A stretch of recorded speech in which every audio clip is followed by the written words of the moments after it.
Sri Mulyani terbelenggu promosinya sendiri. Fuad Bawazir.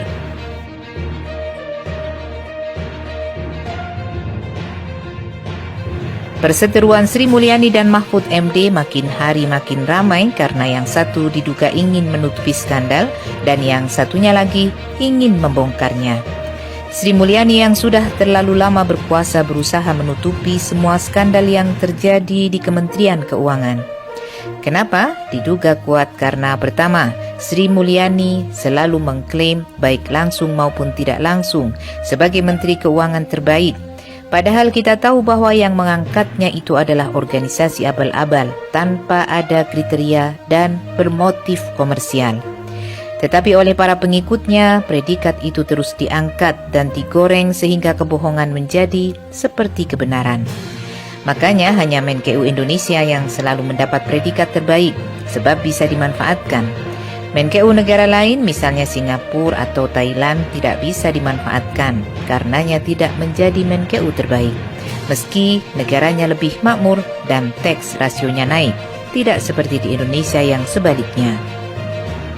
Kedua, Sri Mulyani sudah mengeluarkan uang besar dari utang untuk membangun sistem baru di Kementerian Keuangan. Ia mengklaim Kementerian Keuangan sudah tidak jahiliyah lagi, bukan hutan belantara lagi.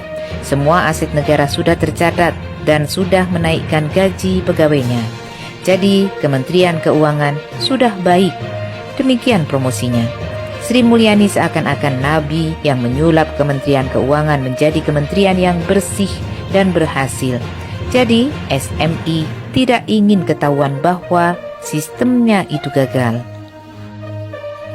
Ketiga, Sri Mulyani ditengarai sudah berpolitik, bukan lagi Menteri Keuangan yang profesional.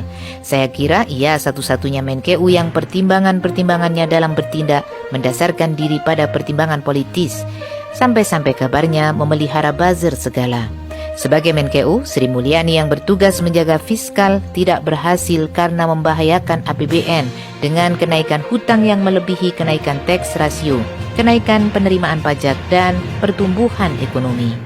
Karena terlalu lama mempunyai obsesi sebagai Menteri Keuangan terhebat, meski kenyataannya sebaliknya, sudah barang tentu Sri Mulyani berkepentingan menutupi semua skandal di Kementerian Keuangan. Ia tidak ingin reputasinya tercoreng.